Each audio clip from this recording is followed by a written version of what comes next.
வாடிய பயிரை கண்டபோதெல்லாம் வாடினேன் என்றார் வள்ளலார். வாடிய வயிறை கண்டபோதெல்லாம் வாடி போவார் அக்ஷயா கிருஷ்ணன். மதுரை நகர் முழுவதும் தினமும் சுமார் 300 பேருக்காவது பசியை தீர்த்து வைக்கும் அக்ஷயா கிருஷ்ணன் நவீன இந்தியாவின் அட்சய பாத்திரம். மதுரை மாநகரம் பரபரப்பான நகரம். ஒவ்வொருவருக்கும் ஒவ்வொரு வேலை, வீடு, மனைவி, மக்கள், தொழில் என்று எந்நேரமும் ஓடிக்கொண்டிருக்கும் வாழ்க்கை. அப்படிப்பட்ட இதே நகரத்தில்தான் இதோ இவர்களைப் போன்ற மனிதர்களும் வாழ்கிறார்கள் என்ற வார்த்தை கூட இவர்களுக்கு பொருந்தாது. ஏனென்றால் தாம் எந்த நிலையில் இருக்கிறோம் என்பதை உணரும் மனநிலை கூட இவர்களுக்கு இல்லை. உலகம் புரியாது, எந்த வேலைக்கும் செல்ல முடியாது. இந்த நிலையில் இவர்களில் உடை, இருப்பிடம் போன்ற தேவைகள் கூட அடுத்ததாகத்தான் வருகிறது. இவர்களின் முதல் அடிப்படை தேவை எது? உணவு. யார் இவர்களுக்கு சோறிடுவார்கள்? ஒரு நாளின் 3 வேளை உணவு என்பது இவர்களுக்கு கனவுதானா, நிஜம் என்று நிரூபித்திருக்கிறார் கிருஷ்ணன். 2002 வந்து 5 star hotel BSc hotel management நல்லபடியா படிச்சதுனால 5 ஸ்டார் ஹோட்டல்ல வேலை கிடைச்சது. 2002 அங்கிருந்து என்னுடைய வேலை திறமையை பார்த்துட்டு, ஏன்னா 1500 பேர் 2000 பேர் வந்தா கூட ஒரு 2 மணி நேரத்துல சமைக்கக்கூடிய அந்த வேலை திறனை பார்த்துட்டு அங்கேருந்து என்னை அந்த ஹோட்டல் சுவிட்சர்லாண்டுக்கு அனுப்புறதாக இருந்தது. 4 வருஷ பாண்டு.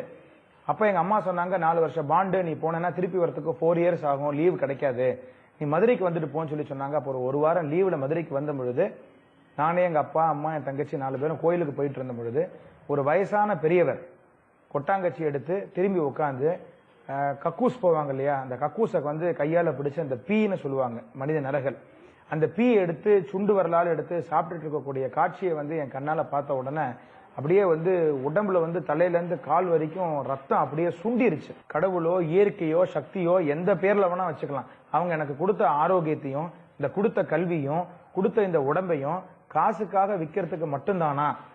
இந்த மாதிரி முடியாம இருக்கிறவங்களுக்கு நம்ம என்ன உதவி பண்ண போறோம் அப்படின்னு மனசாட்சி எனக்கு 2002 கேட்ட கேள்வி இன்னைக்கு 2008 வரைக்கும் இந்த மாதிரி முடியாம இருக்கிறவங்களுக்கு சாப்பாடு கொடுத்துட்டு இருக்கோம்.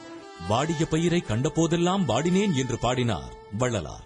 அதை போலத்தான் இந்த கிருஷ்ணனும் சாலையோரத்தில் வாழும் புறக்கணிக்கப்பட்ட மக்களை பார்க்கும் போதெல்லாம் வாடுகிறார். மகாத்மா காந்திஜி சொல்லியிருக்காரு, a single man can make some difference.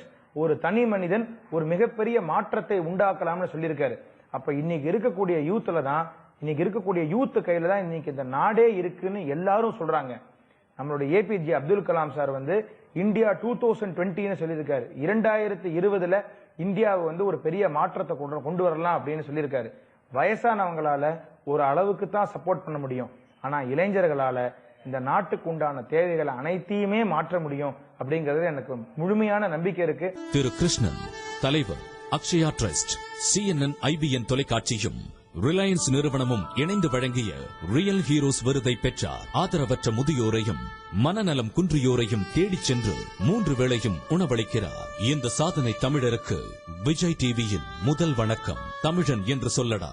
தன்னை மட்டுமில்லாமல் தன்னை சேர்ந்தவர்களையும் வாழ வைப்பதுதான் தமிழனின் கலாச்சாரம். தியாகமும் சேவையும் தமிழனின் ரத்தத்தில் ஊறிப்போன விஷயங்கள். நாம் இப்போது பார்த்தது சமுத்திரத்தில் சில துளிகள் தான். தன்னலமற்றவர்களுடைய தொண்டாலும் உழைப்பாலும் தலை நிமிர்ந்து நிற்கிறார்கள் இந்த தமிழர்கள்.